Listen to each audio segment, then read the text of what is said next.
Assalamualaikum warahmatullahi wabarakatuh. Perkenalkan, nama saya Dwi Putri Mutolifa. Dalam kesempatan kali ini saya akan mempresentasikan hasil skripsi saya dengan judul penggunaan teknik T2-weighted propeller dalam mengurangi motion artifact pada pemeriksaan MRI cervical dengan MRI 3 Tesla. Adapun latar belakang daripada skripsi ini ialah MRI memiliki sensitivitas yang lebih terhadap adanya pergerakan subjek. Hal ini dikarenakan oleh kebanyakan sekuens pencitraan menggunakan MR membutuhkan waktu yang lebih panjang dalam pengumpulan dan pembentukan suatu citra. Pada pencitraan di area cervical, seringkali dijumpai adanya motion artifact yang disebabkan oleh gerakan nafas dan gerakan menelan, serta adanya pulsation artifact yang disebabkan oleh aliran yang berdenyut daripada pembuluh darah dan atau cerebrospinal fluid. Selain itu, seringkali pasien menjalani pemeriksaan MRI cervical dalam keadaan kesakitan sehingga pasien kurang kooperatif dan sering muncul pergerakan yang tidak disengaja saat pemeriksaan berjalan. Menurut Muller dalam Lukito 2017, salah satu protokol yang disarankan dalam pemeriksaan MRI cervical ialah pembobotan titu irisan sagital dan aksial. Pencitraan MRI dengan pembobotan titu dapat dilakukan menggunakan prinsip spin echo maupun fast spin echo. Prinsip fast spin echo memiliki waktu akuisisi yang lebih pendek dibandingkan spin echo. Namun, pada penelitian yang dilakukan oleh Sum tahun 2011 dengan menggunakan MRI berkekuatan 1,5 Tesla menunjukkan bahwa pengambilan citra dengan menggunakan sekuens T2-weighted TSE pada irisan sagital diperlukan pengulangan hingga 2 kali akibat munculnya artefak akibat gerakan yang tidak disengaja. Tahun 1999 dikembangkan sekuens propeller yang memiliki prinsip dasar fast spin echo dengan cakupan K-space secara radial, ditunjukkan untuk mengoreksi adanya gerakan pada kepala dan jantung. Cara akuisisi dengan propeller atau yang biasa disebut dengan blade memungkinkan secara intrinsik mengimbangi pergerakan translasi dan rotasi selama pemindaian berlangsung. Hingga saat ini, teknik pencitraan menggunakan sekuens propeller menunjukkan hasil yang baik dalam mengurangi artefak akibat gerakan pada pasien yang tidak kooperatif dan pasien anak-anak. Selain mampu mengurangi artefak akibat gerakan pada pencitraan otak, sekuens tersebut mampu meningkatkan kualitas citra dan pengkarakteristikan lesi. Adapun penelitian-penelitian terdahulu yang telah dilakukan adalah sebagai berikut. Assalamualaikum warahmatullahi wabarakatuh. Perkenalkan, nama saya Dwi Putri Mutolifa. Dalam kesempatan kali ini saya akan mempresentasikan hasil skripsi saya dengan judul penggunaan teknik T2-weighted propeller dalam mengurangi motion artifact pada pemeriksaan MRI cervical dengan MRI 3 Tesla. Adapun latar belakang daripada skripsi ini ialah MRI memiliki sensitivitas yang lebih terhadap adanya pergerakan subjek. Hal ini dikarenakan oleh kebanyakan sekuens pencitraan menggunakan MR membutuhkan waktu yang lebih panjang dalam pengumpulan dan pembentukan suatu citra. Pada pencitraan di area cervical, seringkali dijumpai adanya motion artifact yang disebabkan oleh gerakan nafas dan gerakan menelan, serta adanya pulsation artifact yang disebabkan oleh aliran yang berdenyut daripada pembuluh darah dan atau cerebrospinal fluid. Selain itu, seringkali pasien menjalani pemeriksaan MRI cervical dalam keadaan kesakitan sehingga pasien kurang kooperatif dan sering muncul pergerakan yang tidak disengaja saat pemeriksaan berjalan. Menurut Muller dalam Lukito 2017, salah satu protokol yang disarankan dalam pemeriksaan MRI cervical ialah pembobotan titu irisan sagital dan aksial. Pencitraan MRI dengan pembobotan titu dapat dilakukan menggunakan prinsip spin echo maupun fast spin echo. Prinsip fast spin echo memiliki waktu akuisisi yang lebih pendek dibandingkan spin echo. Namun, pada penelitian yang dilakukan oleh Sum tahun 2011 dengan menggunakan MRI berkekuatan 1,5 Tesla menunjukkan bahwa pengambilan citra dengan menggunakan sekuens T2-weighted TSE pada irisan sagital diperlukan pengulangan hingga 2 kali akibat munculnya artefak akibat gerakan yang tidak disengaja. Pada tahun 1999 dikembangkan sekuens propeller yang memiliki prinsip dasar fast spin echo dengan cakupan K-space secara radial, ditunjukkan untuk mengoreksi adanya gerakan pada kepala dan jantung. Cara akuisisi dengan propeller atau yang biasa disebut dengan blade memungkinkan secara intrinsik mengimbangi pergerakan translasi dan rotasi selama pemindaian berlangsung. Hingga saat ini, teknik pencitraan menggunakan sekuens propeller menunjukkan hasil yang baik dalam mengurangi artefak akibat gerakan pada pasien yang tidak kooperatif dan pasien anak-anak. Selain mampu mengurangi artefak, kemudian adapun manfaat yang diharapkan daripada penelitian ini ialah dapat menambah literatur tentang penggunaan teknik T2-weighted propeller pada pemeriksaan MRI servikal dengan menggunakan MRI 3 Tesla di Indonesia. Kemudian hasil penelitian ini diharapkan mampu menambah variasi teknik pemeriksaan oleh radiografer untuk membantu menegakkan diagnosa oleh dokter. Serta hasil penelitian ini diharapkan mampu memberikan alternatif pemilihan pemeriksaan yang akan memberikan kenyamanan kepada masyarakat ketika melakukan pemeriksaan MRI servikal. Hipotesis daripada penelitian ini yaitu tidak terdapat perbedaan kualitas citra terhadap pengurangan motion artifact secara kuantitatif dinilai dari SNR dan kualitatif dinilai dari penilaian dokter spesialis radiologi pada sequence T2-weighted TSE dan T2-weighted propeller irisan sagital dan aksial pada pemeriksaan MRI servikal menggunakan MRI 3 tes. H1, terdapat perbedaan kualitas hasil citra terhadap pengurangan motion artifact secara kuantitatif dinilai dari SNR dan kualitatif dinilai dari penilaian dokter spesialis radiologi pada sequence T2-weighted TSE dan T2-weighted propeller irisan sagital dan aksial pada pemeriksaan MRI servikal menggunakan MRI 3 Tesla. Berikut ada sekilas tinjauan pustaka. Yang pertama yaitu tentang servikal sendiri. Menurut Pierce dalam Lukito tahun 2017, vertebrae servikal adalah salah satu dari rangkaian tulang belakang yang merupakan ruas tulang bagian leher yang membentuk daerah tengkuk, berfungsi sebagai pendukung dan penyangga tubuh dengan perantaraan tulang cakram intervertebralis yang memberikan kelenturan. Vertebra servikal tersusun dari 7 ruas yang saling terkait melalui perantaraan tulang rawan cakram intervertebralis atau diskus intervertebralis. Berikut adalah gambar daripada tulang servikal itu sendiri. MRI merupakan salah satu modalitas radiodiagnostik yang digunakan untuk menghasilkan citra penampang tubuh manusia dalam jaringan lunak secara detail menurut Astuti et al. Pada 2017. Metode pencitraan yang dipakai pada MRI berdasarkan pada prinsip sensitivitas terhadap adanya kandungan air dalam tubuh, di mana terdapat 70-90% air dalam jaringan tubuh manusia. Menurut Astuti et al., pada MRI terdapat medan magnet utama atau biasa disebut dengan B0 yang memberikan pengaruh terhadap arah momen magnetik atom-atom hidrogen. Atom-atom yang berada pada tubuh tersusun secara acak akan berpresisi mensejajarkan arahnya sehingga akan terjadi spin berlawanan arah dan searah dengan medan magnet. Atom-atom tersebut kemudian akan mengalami resonansi pada saat gelombang radiofrekuensi dihentikan. Atom hidrogen melepaskan energi dalam bentuk gelombang elektromagnetik yang dikenal dengan sinyal MR. Sinyal MR yang mampu memberi informasi dihasilkan oleh jaringan tubuh yang merespon pulsa radiofrekuensi yang dipancarkan oleh transmitter coil yang mengelilingi tubuh pasien. Sinyal tersebut kemudian dideteksi oleh receive coil yang akan berpengaruh terhadap pembentukan citra. Propeller sendiri yaitu memiliki kepanjangan periodically rotated overlapping parallel lines with enhanced reconstruction. Pencitraan propeller mengikuti strategi yang serupa dengan pencitraan radial. Pada propeller, akuisisi dilakukan secara rotasi mengitari ruang case space dalam siklus akuisisi hingga ruang case space terisi penuh. Skema pengambilan sampel dengan propeller secara substansi mampu mengurangi sensitivitas gerakan karena oversampling yang kuat dari case space pusat dan karakter radialnya. Metode ini menggunakan gradien pembacaan berosilasi selama setiap spin echo dari echo train untuk mengumpulkan lebih banyak baris data per echo train, yang mengurangi waktu minimum pemindaian artefak akibat gerakan dan laju penyerapan spesifik atau SAR ketika meningkatkan efisiensi pengambilan sampel. Berikut adalah ilustrasi pengumpulan data menggunakan sequence propeller. Artefak didefinisikan sebagai segala bentuk fitur pada citra yang menjadikan kesalahan dalam representasi objek dalam suatu FOV. Artefak dapat berupa sinyal terang yang berada di luar bagian tubuh atau sinyal yang rendah pada daerah yang seharusnya terdapat sesuatu. Dapat juga berupa distorsi pada citra, sehingga gambaran garis yang lurus muncul sebagai lengkungan atau area tertentu diperbesar atau diperkecil secara artifisial. Artefak ialah suatu kesalahan yang terjadi pada gambar yang menurut jenisnya terdiri dari kesalahan geometrik, kesalahan algoritma, kesalahan pengukuran, atenuasi.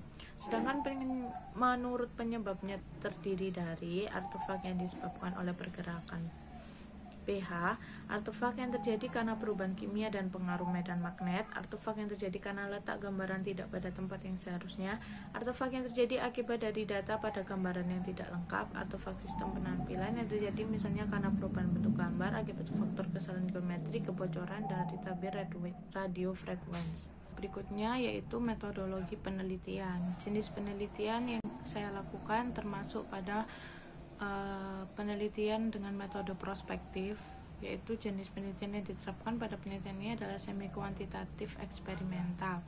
Adapun populasi pada penelitian ini ialah pasien pemeriksaan MR servikal menggunakan modalitas MRI 3 Tesla merek GE di Rumah Sakit Nasional Hospital Surabaya.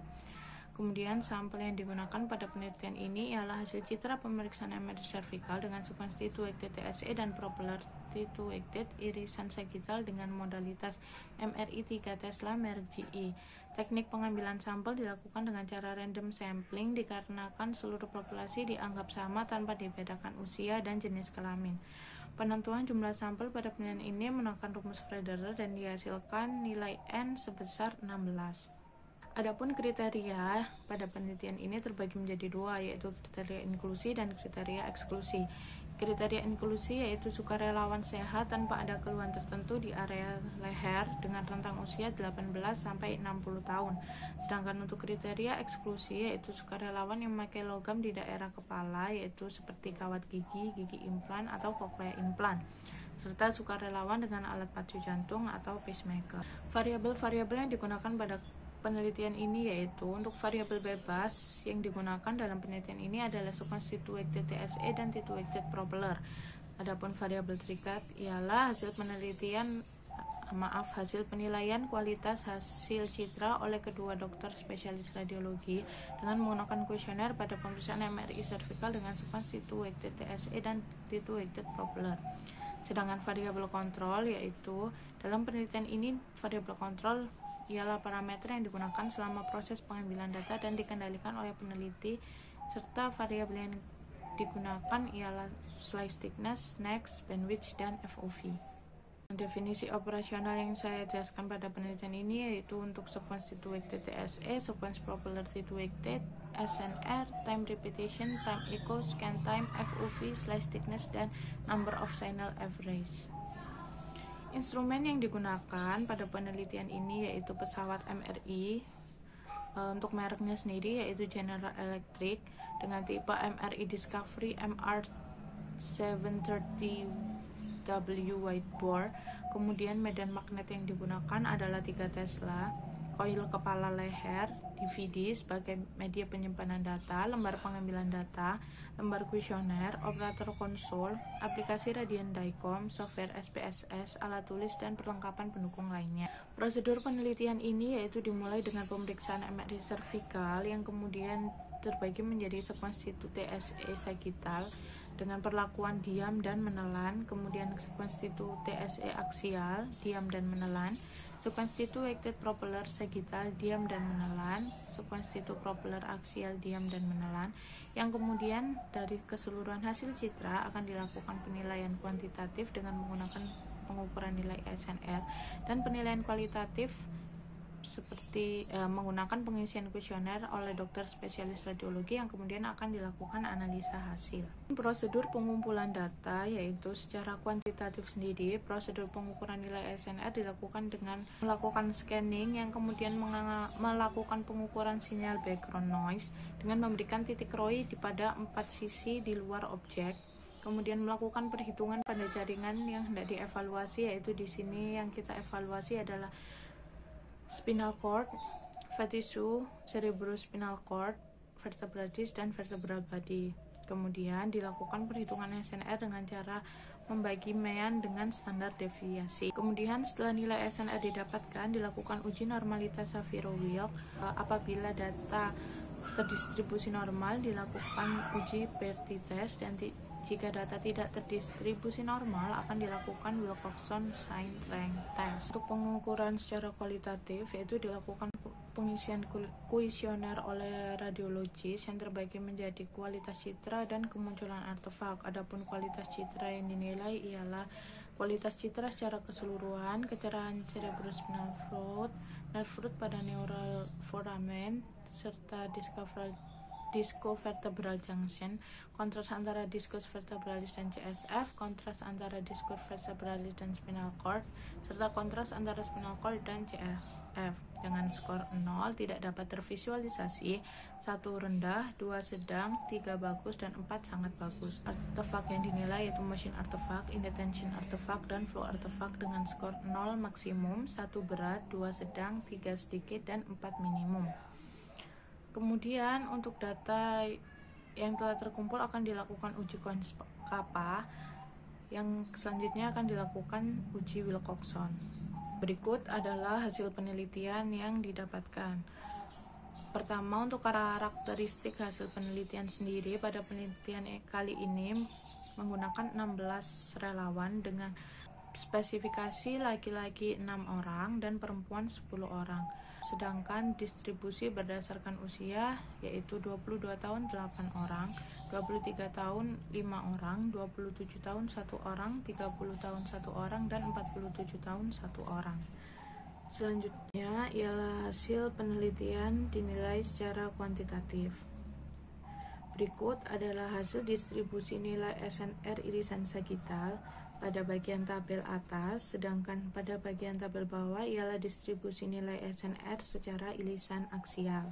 Setelah dilakukan pengukuran SNR, dilakukan hasil uji normalitas. Berikut pada tabel sebelah kanan adalah hasil uji normalitas yang telah dilakukan. Data yang terdistribusi normal dengan ketentuan nilai P lebih dari 0,05, kemudian akan dilakukan uji Pearty test. Hampir seluruh data yang didapatkan pada irisan sagital terdistribusi normal, kecuali pada spinal cord dengan sequence T2 weighted propeller tidak terdistribusi normal karena nilai P yang kurang dari 0,05. Selanjutnya adalah hasil pada irisan aksial yang ada pada tabel di atas ialah data yang terdistribusi normal. Sedangkan pada irisan aksial T2 weighted propeller, data tidak terdistribusi normal pada spinal cord, cerebrospinal fluid, dan vertebral disc karena nilai signifikansinya di bawah 0,05. Sedangkan pada irisan aksial T2 weighted propeller dengan menelan, nilai signifikansi berada pada nilai 0,05 sehingga data tidak terdistribusi normal pada spinal cord, fat tissue, cerebrospinal fluid, dan vertebral disc. Selanjutnya ialah ada hasil uji Pearty test yang dilakukan. Uji ini dilakukan untuk melihat perbandingan selisih dua mean dari dua sampel berpasangan dari subjek yang sama. Perbedaan yang dihasilkan dapat dilihat dari nilai signifikansi yang apabila nilai P di bawah 0,05 berarti terdapat perbedaan yang signifikan atau berarti. Sedangkan untuk nilai P di atas 0,05 tidak terdapat perbedaan yang signifikan atau tidak berarti. Untuk tabel di sebelah kanan ialah hasil uji Pearty test yang telah dilakukan pada penelitian ini. Kemudian untuk data yang tidak terdistribusi normal dilakukan hasil uji Wilcoxon-Sykran dengan hasil sebagai berikut. Uji Wilcoxon-Sykran sendiri digunakan pada data dengan nilai SNR tidak tersebar secara normal. Signifikansi pada uji ini ialah dengan nilai P di bawah 0,05, maka dapat diartikan terdapat perbedaan yang signifikan atau berarti. Selanjutnya kita akan berlanjut pada hasil secara kualitatif. Setelah dilakukan pengisian kuesioner, dilakukan uji Coins Kappa yang dilakukan untuk menentukan konsistensi pengukuran dari kedua responden. Yaitu berikut adalah nilai koefisien kappa yang didapatkan pada penelitian ini sebesar 0,54 untuk kualitas citra dan 0,459 untuk kemunculan artefak. Menurut Fleiss tahun 1981, berikut adalah spesifikasi nilai koefisien kappa yaitu di bawah 0,4 termasuk pada buruk, di antara 0,4 sampai 0,75 termasuk pada baik, dan di atas 0,75 sangat baik. Hasil uji Coins Kappa pada penelitian ini termasuk pada kategori baik. Dan setelah dilakukan uji Coins Kappa, dilakukan uji Wilcoxon-Sykran yang dihasilkan dengan nilai sebagai berikut. Seperti pada tabel. Kemudian signifikansi pada uji ini ialah dengan nilai P di bawah 0,005 memiliki perbedaan yang berarti, sedangkan nilai P di atas 0,05 tidak terdapat perbedaan yang berarti. Selanjutnya yaitu pembahasan. Penelitian ini bertujuan untuk mengetahui pengaruh penggunaan sequence situated propeller dalam mengurangi artefak pada irisan sagittal dan aksial pada pemeriksaan MRI servikal menggunakan MRI 3 Tesla yang dinilai dari kualitas citra secara kuantitatif melalui SNR dan penilaian kemunculan artefak secara visual oleh 2 dokter spesialis radiologi sebagai responden. Penelitian ini dilaksanakan di unit MRI Instalasi Radiologi Nasional Hospital Surabaya. Data dari penelitian ini diperoleh dari pemeriksaan MRI servikal menggunakan modalitas General Electric MRI Discovery MR730W Whitebore dengan kekuatan medan magnet 3 Tesla pada sequence rutin T2 weighted FSA dan T2 weighted propeller irisan sagittal dan aksial dengan pemberian perlakuan berupa instruksi untuk menelan setiap 10 detik. Selanjutnya masuk kepada analisa kualitas citra secara kuantitatif. Menurut Westbrook et al. Pada 2011, keuntungan menggunakan sequence FSA dibandingkan konvensional spin echo ialah waktu scan yang dapat direduksi dan peningkatan kualitas citra yang dihasilkan. Pada hasil uji pretest pada sequence T2 weighted FSA antara irisan aksial dan sagittal dengan atau tanpa menelan, terdapat hasil yang signifikan pada gambaran spinal cord, fat tissue, cerebrospinal fluid dengan nilai yang lebih tinggi pada irisan sagittal, sedangkan pada vertebral disc dengan tidak menelan dan menelan memiliki nilai signifikansi yang lebih tinggi pada irisan aksial. Menurut Pipe, tahun 2006, sequence propeller mampu menghasilkan nilai SNR yang lebih tinggi.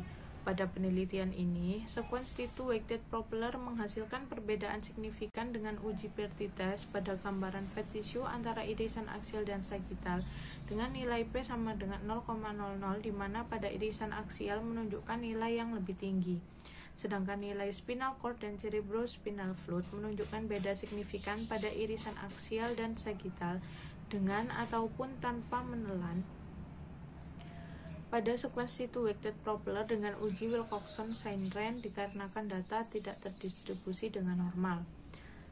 Kemudian tidak terdapat beda yang signifikan ditemukan pada gambaran spinal cord dengan nilai P 0,196, fat tissue 0,215, cerebrospinal fluid 0,121 dan vertebral disc dengan nilai 0,278 ditunjuk yang keseluruhannya nilai P-nya lebih dari 0,05. Sehingga pada irisan aksial sequence T2 weighted propeller dengan menelan maupun tidak menelan tidak terdapat beda yang signifikan. Pada penelitian ini dengan uji pretest, perbandingan antara sequence T2 weighted FSA dengan T2 weighted propeller menunjukkan nilai yang signifikan pada irisan sagittal, gambaran fat tissue, CSF, dan VD tanpa menelan. Hasil yang didapatkan dengan menelan hanya gambaran cerebrospinal fluid dan spinal cord yang menunjukkan nilai yang signifikan. Nilai SNR spinal cord lebih tinggi pada T2 weighted propeller dengan menelan. Akan tetapi nilai SNR pada cerebrospinal fluid baik dengan menelan ataupun tidak menelan lebih tinggi pada FSA. Berikut adalah contoh gambar yang dihasilkan pada penelitian kali ini untuk irisan aksial. Pada irisan aksial antara sequence T2 weighted FSA dan T2 weighted propeller tidak menelan, gambaran fat tissue menunjukkan nilai yang signifikan dengan nilai P sama dengan 0,000. Sedangkan menggunakan uji Wilcoxon-Sainren antara sequence T2 weighted FSA dan T2 weighted FSA propeller irisan aksial, gambaran spinal cord, cerebrospinal fluid, dan vertebral disc memiliki beda yang signifikan. Untuk gambar A ialah gambar irisan aksial pada sequence FSA, sedangkan pada gambar B adalah peningkatan sinyal akan mempengaruhi peningkatan SNR. Adapun beberapa faktor yang mempengaruhi peningkatan SNR ialah kekuatan medan magnet sistem, TR, TE, NEX, dan bandwidth. Sedangkan menurut Fellner pada tahun 2009, adapun aspek yang mempengaruhi perhitungan nilai SNR pada sequence propeller ialah lintasan K-space yang memperpanjang waktu akuisisi oleh faktor P/2 sambil meningkatkan SNR, cakupan K-space, dan nilai eksitasi atau NEX. nilai bandwidth, di mana semakin tinggi bandwidth, semakin rendah nilai SNR yang dihasilkan. Pada penelitian ini, nilai next yang digunakan pada sekuensi two-weighted FSA dan two-weighted propeller ialah sama, yaitu 4, serta bandwidth antara kedua sekuens disamakan untuk irisan sagittal pada nilai 3125 dan aksial 3571 sesuai dengan prinsip trade-off bahwa peningkatan next akan menambah waktu scan. Sekuens propeller sendiri menghasilkan nilai SNR yang lebih tinggi. Hal ini sesuai dengan penelitian yang dilakukan oleh Hirokawa pada tahun 2008 bahwa penggunaan teknik blade atau propeller pada abdomen mampu mengurangi artefak dan meningkatkan kualitas citra yang dinilai secara SNR. Hal ini juga sesuai dengan tulisan Fellner pada tahun 2009 yang mengatakan jika kekurangan dari blade sendiri adalah waktu akuisisi yang lebar. Selanjutnya, analisa kualitas dan kemunculan artefak berdasarkan kuesioner. Penilaian secara visual dilakukan dengan membandingkan kualitas citra dan kemunculan artefak. Dari hasil kuesioner yang telah diisi, kemudian dilakukan uji Cohen-Skapa untuk menentukan nilai kesesuaian antar dua responden, yang kemudian perbandingan hasilnya dilakukan dengan menggunakan uji Wilcoxon-Seyrank.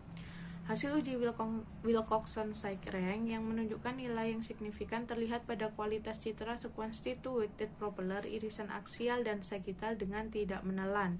Sedangkan hasil perbedaan yang signifikan terlihat pada kualitas citra irisan aksial dan sagittal dengan tidak menelan, serta kualitas citra pada irisan sagittal dengan menelan antara sekuens two-weighted FSA dan two-weighted propeller.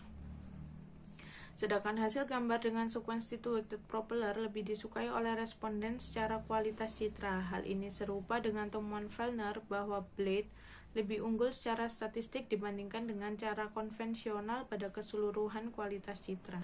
Pada penelitian ini, hasil pada kemunculan artefak menunjukkan signifikan pada irisan aksial dengan menelan maupun tidak menelan antara two-weighted FSA dan two-weighted propeller dengan nilai P lebih kecil daripada 0,05.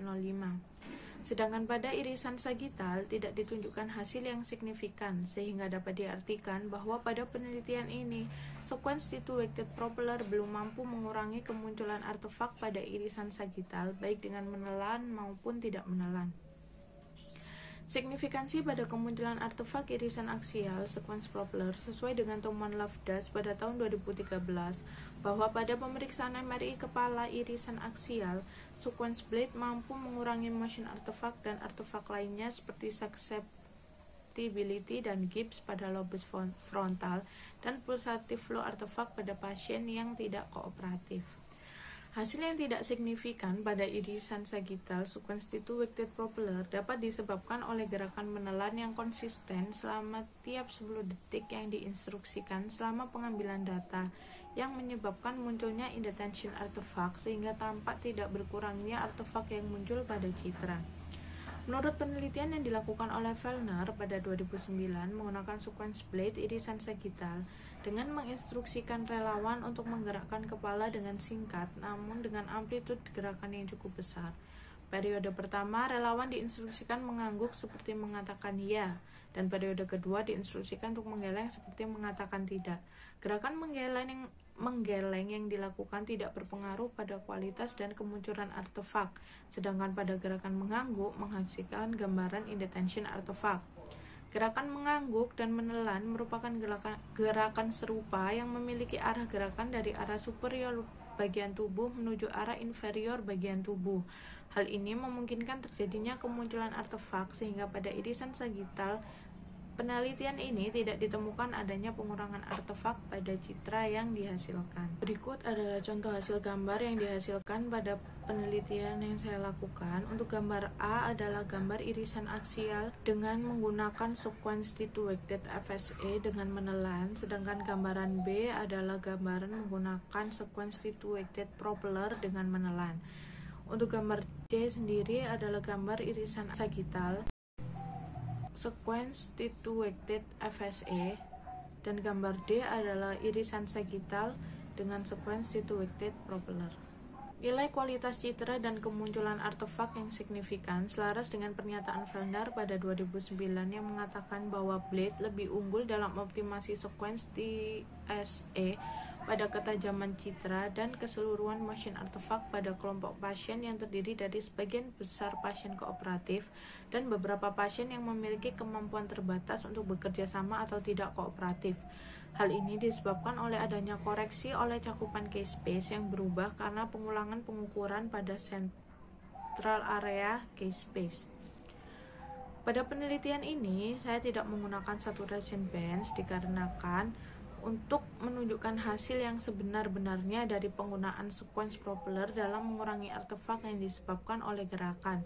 Hasil dari kualitas citra dan SNR pada propeller yang baik dapat dioptimalkan dengan penggunaan saturation bands pada pemeriksaan sertifikal, terutama pada irisan sagittal. Berikut adalah keterbatasan penelitian yang saya miliki, yaitu terletak pada peletakan titik ROY yang dilakukan secara manual sehingga memungkinkan terjadinya peningkatan kesalahan atau human error, terutama pada anatomi yang berukuran kecil. Variabel kontrol yang digunakan pada penelitian ini sendiri hanyalah slice thickness dan next, bandwidth, serta FOV. Adapun kesimpulan yang dapat kita tarik dari penelitian ini yaitu: pertama, penggunaan sequence T2 weighted TSE menghasilkan nilai SNR yang lebih tinggi dengan tanpa menelan, yang berarti kurang berpengaruh pada pengurangan motion artifact. Sedangkan penggunaan T2 weighted propeller tidak menunjukkan perbedaan yang signifikan pada nilai SNR baik dengan menelan maupun tidak menelan, yang berarti motion artifact yang dihasilkan ialah menurun. Untuk poin ketiga, yaitu terdapat perbedaan yang signifikan pada kualitas citra dan kemunculan artefak dengan menggunakan sequence T2 weighted TSE dengan tidak menelan dan menelan. Poin keempat, yaitu tidak terdapat beda signifikan pada kualitas citra dan kemunculan artefak dengan menggunakan sequence T2 weighted propeller dengan tidak menelan dan menelan. Poin kelima, yaitu kualitas citra yang lebih tinggi ditunjukkan pada sequence T2 weighted propeller dengan menelan dengan adanya peningkatan nilai SNR CSF dan spinal cord. Poin terakhir, yaitu kualitas citra dan pengurangan motion artifact lebih tinggi dengan menggunakan T2 weighted propeller, terutama pada irisan aksial dibandingkan dengan irisan sagittal. Adapun saran yang bisa saya berikan untuk peneliti berikutnya, yaitu pengukuran nilai ROY yang dilakukan secara manual dapat meningkatkan adanya kesalahan, sehingga metode digital yang lebih akurat disarankan untuk penelitian selanjutnya. Serta modifikasi parameter juga dapat dijadikan pengembangan penelitian selanjutnya untuk mendapatkan waktu akuisisi yang optimal. Terima kasih atas perhatiannya. Apabila ada salah kata dan kekurangan pada presentasi kali ini, akan dilanjutkan pada sesi berikutnya, yaitu sesi tanya jawab. Cukup sekian dari saya. Terima kasih. Wassalamualaikum warahmatullahi wabarakatuh.